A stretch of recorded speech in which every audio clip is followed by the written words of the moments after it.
Hey guys! Oh, this is cool. I'm like never live, but I'm live today. And I'm gonna be reading my old poems to you guys. So here's my book from 2021.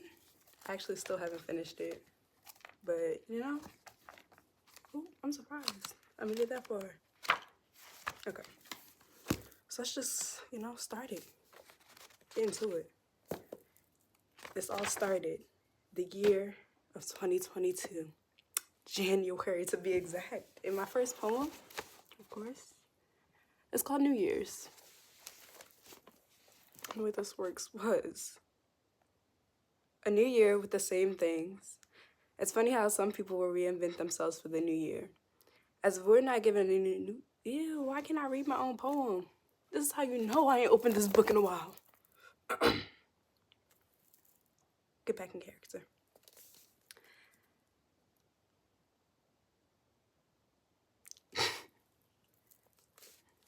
It's funny how some people will reinvent themselves for the new year. As if we're not given a new day every 24 hours, why wait 8,760? Yet, even the caterpillar takes 10 to 14 days to complete metamorphosis. And that was my first poem that I wrote in this book. It was really simple, and my poetry was not that good, as you'll see as I continue reading. All right. Okay, we have another poem. This one is called Flight. Let's just get into it. My transitions are terrible when I'm talking, but let's do it. All right. Although human anatomy does not include wings, we have found other ways to fly. Some by plane, others by hot air balloons and paragliders, but I believe the best pilots don't even have to leave the ground to fly. They have a smile bright enough to take them to the sun, a voice the sign of a rescue helicopter amidst war, and a soul pure enough to cleanse the ocean of its... Okay, look, I'm getting close. I'm getting better at this. All right, you ready? Where am I? Okay. And they have a soul pure enough to deplete the ocean of its salt. This is why I don't need to be doing poetry. Well, new poetry anyway. Because why can't I read a basic line that's written here? Next poem, let's just skip that,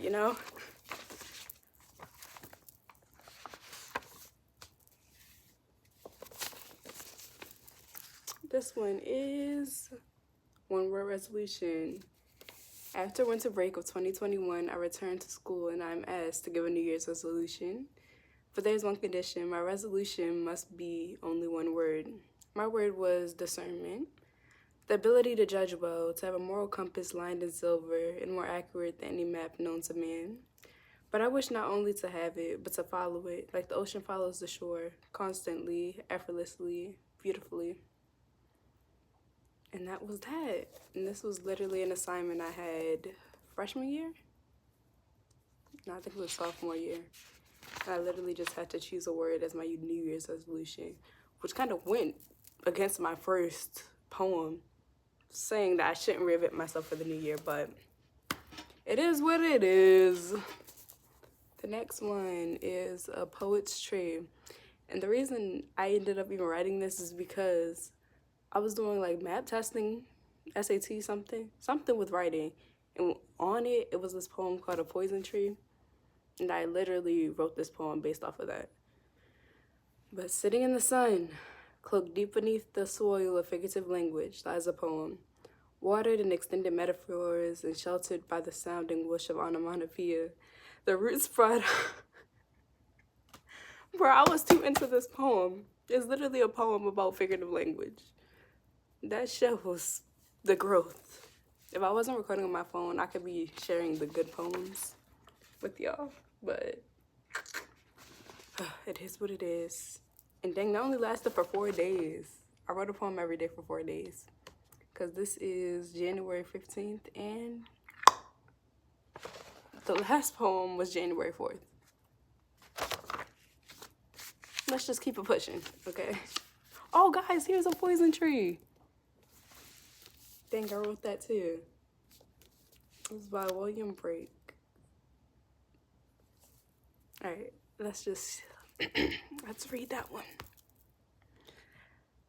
I was angry with my friend. I told my wrath did end. I was angry with my foe. I told it not, my wrath did grow. And I watered it in fears, night and morning with my tears. And I sunned it with my smiles and soft deceitful wiles. And it grew both day and night till it bore an apple bright. And my foe beheld it shine, and he knew that it was mine. And into my garden stole, for the night had veiled the pole. In the morning glad I see my foe outstretched beneath the tree. I don't know, when I first read that poem, I was a fan. And that's where the previous poem that I had started reading came from. And guys, there's really not that many poems because I started writing poems from other people in this book. But I'm gonna just keep it pushing. This one is called The Earth and the Sun, the Moon and the Stars. Love me the way the Earth loves the sun. There's approximately 100 billion stars in our galaxy, with many of them shining brighter than I.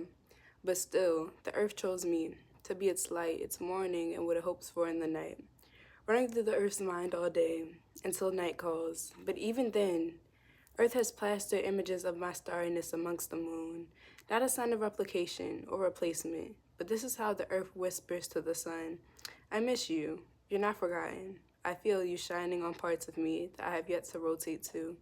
And I'm coming, my light, my love.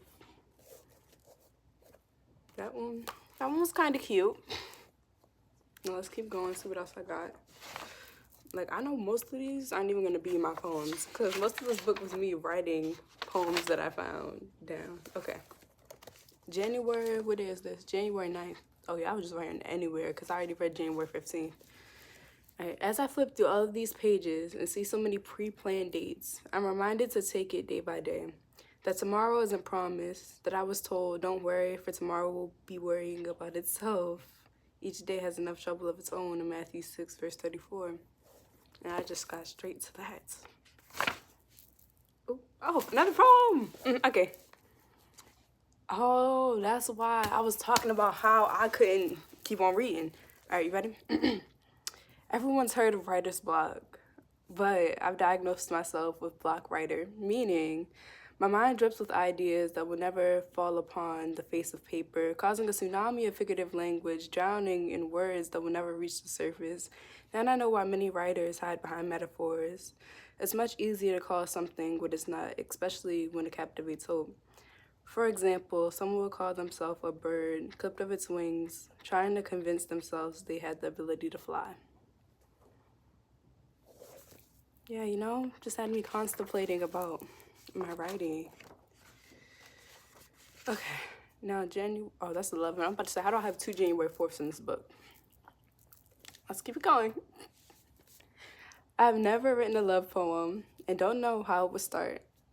But isn't that love? Doing something with intention, with your whole heart, even if you don't know exactly how it'll go. I've learned that love isn't a person or even a feeling. Love's an entire way of being. Love is art. Love is growth. True, genuine love is never ending. So I have to leave this poem unfinished and incomplete. Not because love is any of those things, but because it is the opposite. Love always has something to add. Love adds a smile. Love adds joy and laughter. And sometimes, love adds silence and annoyance. But who would want it any other way? Who would refuse love? There's peace in all of love's chaos. Love is. And that's how that one ends. I think I'm just going to do one video with my poems and then do another one with all the poems that I wrote. Because that's what most of this book is. Here's January 12th, another unfinished poem. Daylight savings time reminds us that even the best of things may not arrive when we expect it. That was fire, guys. A nice short poem. That's how I like it. Flip the page with no words to read. Let's keep going.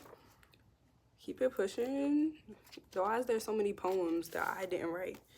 Usually I reserve this side for my poems. Okay, like this one. This was Tuesday, February 22nd, 2022. Tuesday is what everyone called it because everything was a 2. But I heard that good things come into, oh, that's 3s. I heard the good things come in 3s, and that a child's behavior is worse to age 2. 2, you and I and you. I wear glasses, if you didn't know. And you're blind too, each seeing life from a different view. Always spinning, we don't ask where to. Because I'll go anywhere as long as we're together and I'm with you. 2. Oh, I forgot. Guys, as a Baltimorean, the word "to" is something I'm constantly criticized for. So, without further ado, let's just keep flipping until I find something else that I wrote, because I'm seeing a whole bunch of writing from authors that are not myself. That literally might be all that I wrote. In fact, whoa, guys, I forgot. All my poems are on my phone, because once I actually got good at writing, I switched from writing in my book and just did them on my phone. But still, I feel like I took a couple of months off from that. Sadly, that really might be my last poem that's on paper. But with that being said, I absolutely love you guys and thank you for listening to my poems. Yeah, I think that's it. So I guess I'll read the other ones that I wrote down. We can talk about them, chit chat some more. But right now we're out. All right, love you. Mwah. Adios.